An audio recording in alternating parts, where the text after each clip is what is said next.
طیارے S-400 اور drone تباہ کیے. کئی بھارتی ایئر بیسز کو فوری طور پر ناکارہ بنایا گیا. آزاد ذرائع نے بھارتی طیاروں کے نقصانات کی تصدیق کی. لائن آف کنٹرول پر بھارتی افواج کو بھاری نقصان پہنچایا. وزیر دفاع خواجہ آصف نے بھارتی ایئر چیف کے الزامات پر رد عمل ظاہر کرتے ہوئے ایکس پر لکھا کہ بھارتی فضائیہ کے سربراہ کی تاخیر سے لگائے گئے الزامات غیر معقول اور بے وقت ہیں. بھارتی فوجی افسران کو سیاسی ناکامی کا چہرہ بنایا جا رہا ہے. بھارتی دعووں کے برعکس ایک بھی پاکستانی طیارہ تباہ نہیں ہوا. سیکیورٹی فورسز کا بلوچستان کے علاقے یوب میں کلیئرنس آپریشن. مزید 14 دہشت گرد ہلاک. ISPR کے مطابق فورسز نے یوب کی تحصیل سمبازہ میں آپریشن کے دوران بھارت کی سرپرستی میں سرگرم مزید 14 خوارج کو ٹریس کر کے ہلاک کیا. فورسز نے جمعرات کی شب فتنہ الخوارج کے 33 دہشت گرد ہلاک کر دیے تھے. اس کے بعد آپریشن میں ہلاک خوارج کی تعداد بڑھ کر 47 ہو گئی. خوارج سے اسلحہ، گولہ بارود اور دھماکہ خیز مواد برآمد کیا گیا. اسلام آباد ایئرپورٹ کو 8 روز کے لیے بند کرنے کا فیصلہ. پاکستان ایئرپورٹ اتھارٹی نے اعلان کیا کہ اگست کے مخصوص دنوں پر یوم آزادی پریڈ کی ریہرسل کے باعث اسلام آباد انٹرنیشنل ایئرپورٹ پر پروازوں کی آمد و روانگی عارضی طور پر معطل رہے گی. نوٹس ٹو ایئرمین کے مطابق 6 سے 9 اگست اور 11 سے 14 اگست کے دوران دن کے اوقات میں پروازیں معطل رہیں گی. 11، 12 اور 13 اگست کو رات 8 بجے سے 10 بجے تک تمام پروازیں معطل ہیں. صدر آصف علی زرداری، وزیر اعظم شہباز شریف اور وفاقی وزیر داخلہ محسن نقوی کا سیکیورٹی فورسز کو خراج تحسین پیش. جان کی بازی لگا کر دشمنوں کی ناپاک عزائم خاک میں ملانے والی بہادر ٹیم کو سلام.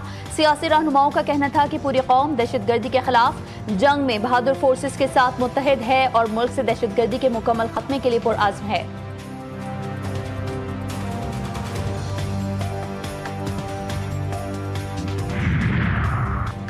بلوچستان کو ایک لاحاصل جنگ کی طرف دھکیلا جا رہا ہے. صوبے کے لوگوں کو پاکستان سے دور کرنے کی منظم سازش ہو رہی ہے. وزیر اعلیٰ بلوچستان سرفراز بگٹی کہتے ہیں افواج پاکستان نے ہندوستان کا تکبر خاک میں ملا دیا. دشمن کی سازشوں کو ناکام بنائیں گے. امن کے لیے کسی سے بھی مذاکرات کا حامی ہوں. جو ریاست کے خلاف بندوق اٹھائے گا اس سے مذاکرات نہیں ہو سکتے.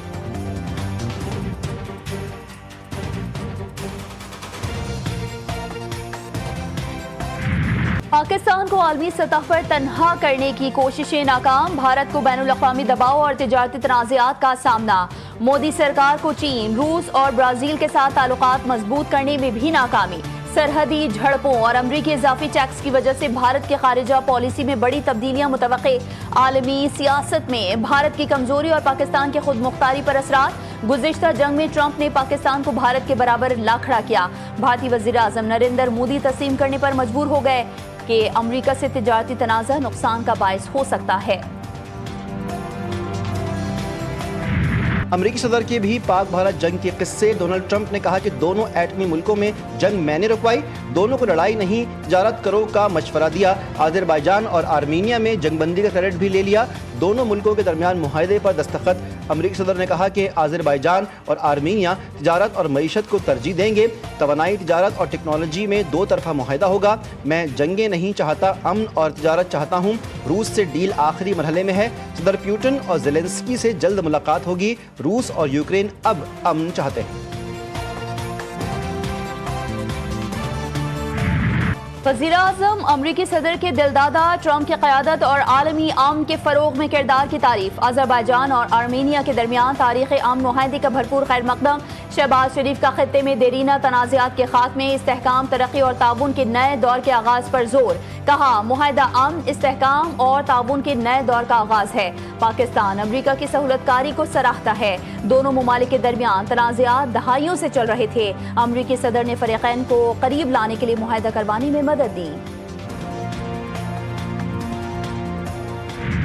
آذربائیجان آرمینیا امن معاہدہ. ٹرمپ کا کردار قابل تحسین ہے.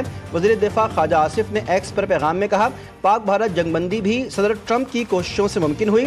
ٹرمپ کی کوششیں تاریخی اور انسانیت کی خدمت کے مترادف ہیں. امید ہے کہ صدر ٹرمپ فلسطین میں بھی تاریخی کردار ادا کریں گے. غزہ میں معصوم فلسطینی صدر ٹرمپ کی مداخلت کے منتظر ہیں.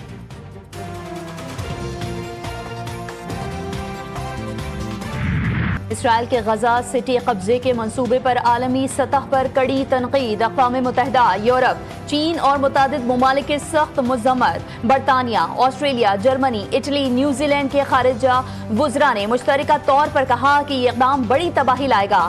دوسری جانب اقوام متحدہ کی سلامتی کونسل نے غزہ کی صورتحال پر ایمرجنسی اجلاس طلب کر لیا۔ صہیونی فوج کے غزہ پر شدید حملے، 24 گھنٹوں میں 39 فلسطینی شہید، 491 زخمی، شہداء میں امداد کے منتظر 21 فلسطینی بھی شامل۔ غزہ سٹی میں کارروائیاں تیز، بھوک کی شدت سے مزید 11 فلسطینی دم توڑ گئے، شہداء کی مجموعی تعداد 212 ہو گئی۔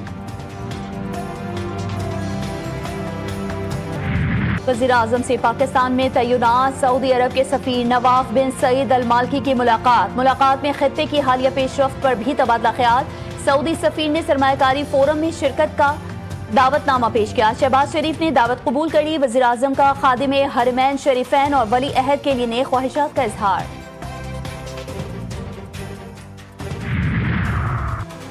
پیپلز پارٹی نے وفاق سے قانون سازی پر اعتماد میں نہ لینے کا شکوہ کر دیا۔ وزیر اعظم نے وزیر قانون کو پیپلز پارٹی کے تحفظات دور کرنے کی ہدایت کر دی۔ وزیر اعظم اور بلاول بھٹو کی ملاقات میں آئندہ ضمنی انتخابات میں حصہ لینے کے بارے میں گفتگو کی گئی۔